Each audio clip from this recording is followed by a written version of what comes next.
ವೀಕ್ಷಕರೇ, ವಿದ್ಯಾರ್ಥಿನಿ ನೇಹಾ ಹತ್ಯೆ ಪ್ರಕರಣಕ್ಕೆ ಸಂಬಂಧಿಸಿ ಮಹತ್ವದ ಅಪ್ಡೇಟ್ ಸಿಕ್ಕಿದೆ.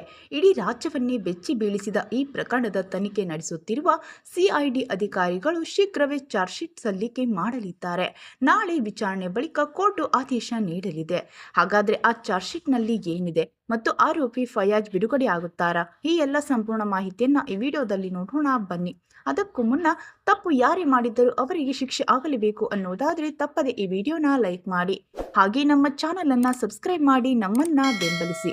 ಹೌದು, ಏಪ್ರಿಲ್ 18ರಂದು ಬಿವಿಬಿ ಕಾಲೇಜಿನ ಆವರಣದಲ್ಲಿ ನೇಹಾ ಹಿರೇಮಠ್ ಹತ್ಯೆಯಾಗಿತ್ತು.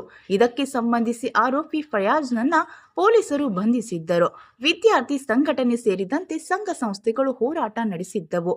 ಆರೋಪಿಗೆ ಕಠಿಣ ಶಿಕ್ಷೆ ನೀಡಿದರೆ ಸಾಲದು, ಗಲ್ಲು ಶಿಕ್ಷೆ ವಿಧಿಸಬೇಕು ಎಂದು ಹಲವು ಸಂಘಟನೆಗಳು ಹೋರಾಟ ಮಾಡಿದ್ದವು. ಸಾರ್ವಜನಿಕ ವಲಯದಲ್ಲಿ ಭಾರಿ ಪ್ರಮಾಣದಲ್ಲಿ ಚರ್ಚೆ ನಡೆದಿತ್ತು. ಬಳಿಕ ಎಚ್ಚೆತ್ತುಕೊಂಡ ರಾಜ್ಯ ಸರ್ಕಾರವು ಪ್ರಕರಣದ ಕುರಿತು ತನಿಖೆ ನಡೆಸಿ ವರದಿ ಸಲ್ಲಿಸಲು ಸಿಐಡಿ ತಂಡವನ್ನ ನೇಮಕ ಮಾಡಿತ್ತು. ಆರೋಪಿಯನ್ನ 6 ದಿನಗಳ ಕಾಲ ವಶಕ್ಕೆ ಪಡೆದಿದ್ದ ಸಿಐಡಿ ತಂಡ ಕೊಲೆ ನಡೆದ ಸ್ಥಳ, ಚಾಕು ಖರೀದಿಸಿದ ಸ್ಥಳ, ಕ್ಯಾಂಪಸ್ನಲ್ಲಿ ದ್ವಿಚಕ್ರ ವಾಹನ ನಿಲ್ಲಿಸಿದ ಸ್ಥಳ ಸೇರಿದಂತೆ ಹಲವು ಕಡೆ ಆರೋಪಿ ಕರೆದೊಯ್ದು ಮಜೂರು ನಡೆಸಿದ್ದರು.